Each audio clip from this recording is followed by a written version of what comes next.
Salut! J'espère que ça va bien. Est-ce que tu as trouvé ton costume pour l'Halloween aujourd'hui? Moi, j'avais envie de te raconter deux histoires. La première, ça va être Le Feu des Dragons de Béatrice Blue. Et puis la deuxième, Ça n'existe pas de Ella Bailey. Pour commencer mon histoire, tu te souviens que j'ai une formule magique? On lève un bras dans les airs, l'autre bras dans les airs. Un bras, deux bras, abracadabra, histoire, livre-toi. Il était une fois le feu des dragons. Il était une fois un royaume magique où vivait, non loin d'un village, un terrible dragon. C'était avant même l'apparition du feu.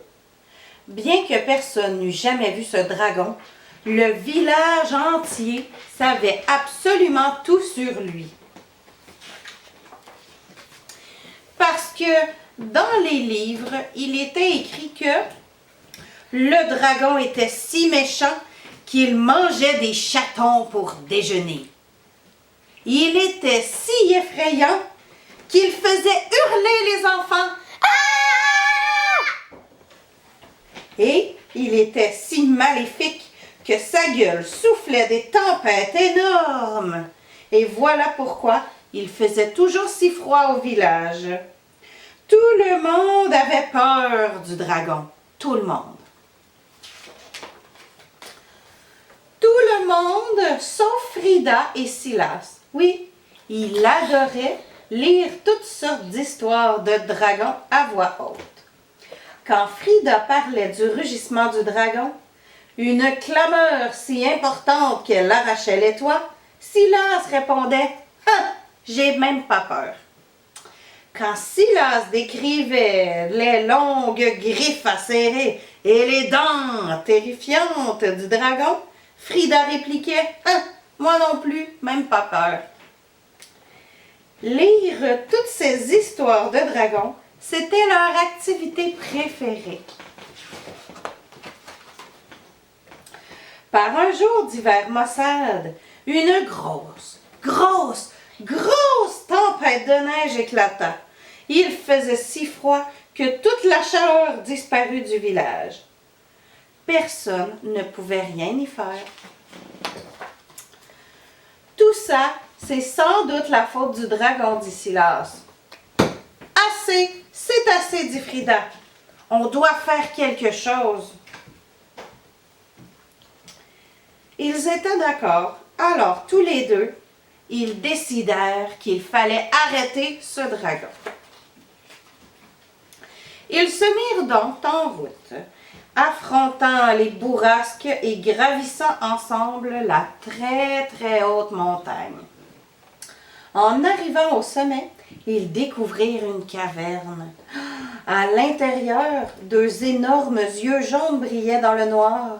« J'ai pas peur », murmura Silas. Ils entrèrent dans la caverne. Et ils virent le dragon. Ah, mais il n'avait pas de longues griffes acérées, ni de dents terrifiantes. Et tu sais quoi? Il ne rugissait pas non plus.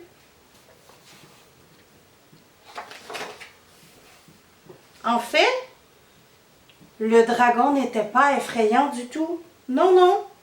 Simplement, il avait froid. Il avait peur. Et il se sentait très seul. « Il a besoin de notre aide !» s'écria Frida. Quand Frida et Silas se sentaient tristes ou seuls, une seule chose les aidait à retrouver le moral. Oui, les enfants se blottirent contre le dragon et se mirent à lui faire la lecture. Silas se rendit alors compte d'une chose terrible. Chaque histoire qu'il connaissait racontait que le dragon était maléfique. Mais ce n'était pas vrai, dit Silas. Alors Frida eut une idée. « Ah, Eh bien, on pourrait inventer une nouvelle histoire, proposa-t-elle. Il était une fois un royaume magique où vivait un magnifique dragon, commença Frida. Tout le monde l'adorait parce qu'il était géant et gentil, poursuivit Silas. Ce dragon rappelait sans cesse aux gens de rester amis et d'être bons les uns envers les autres. Alors que Dragon écoutait cette histoire, il se sentit vraiment doux et il sentit de la chaleur naître au plus profond de sa poitrine. Et plus Frida et Scylla parlaient, plus cette chaleur augmentait, jusqu'à ce que finalement, le feu de son nouveau pouvoir, Dragon vola en bas de la montagne et protégea tous les habitants du village de la terrible tempête. Il réchauffa toutes les maisons. Et tous les cœurs aussi. Et depuis ce jour, les dragons portent en eux le feu pour nous rappeler quelque chose de très très important. Oui, c'est seulement en les regardant avec nos propres yeux qu'on peut découvrir la véritable nature des choses. Et c'est à partir d'une toute petite histoire que peut naître l'étincelle même quand les jours sont froids et menaçants. À Jean, Marc, Fria et elle qui m'ont fait découvrir mes premiers vrais dragons, à Dany et à mes amis de Montréal qui, même par temps très froid, fabriquent de nouvelles histoires tous ensemble.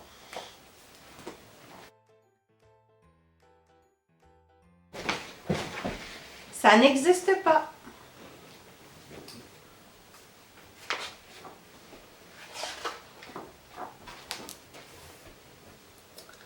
Le mois d'octobre touchait à sa fin aux alentours du 31, quand Violette remarqua soudain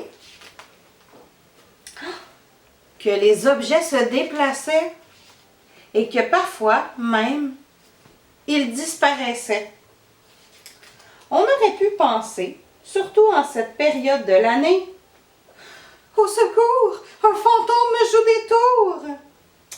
Mais pas Violette, non. Elle n'était pas si bête. Quand quelqu'un chaparda dans le frigo, elle trouva le coupable aussitôt. Et pour le beau vase cassé, oh là là, le fripon était sous son nez.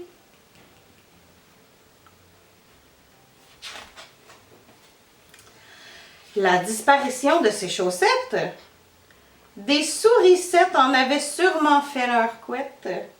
Ça, c'est une couverture. Quant à ses crayons, Violette avait tout compris. Oui, oui, l'épreuve était là. Et le gredin aussi.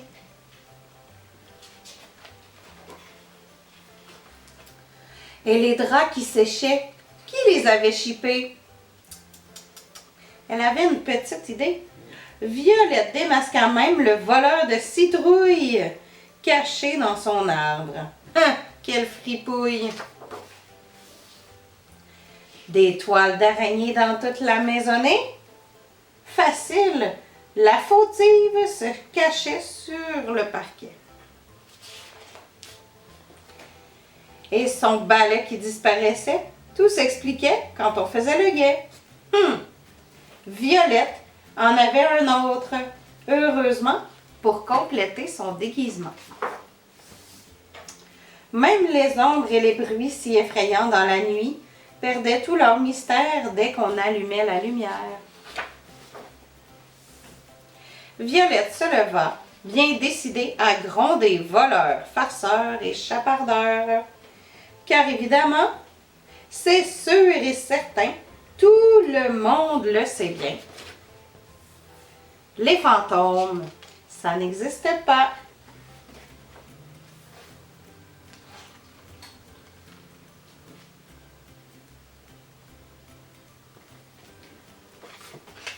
Et cuit, mon histoire est finie. J'espère que tu vas passer une belle journée d'Halloween, que tu vas te déguiser, manger des bonbons et avoir beaucoup de plaisir. Bonne journée. Bye!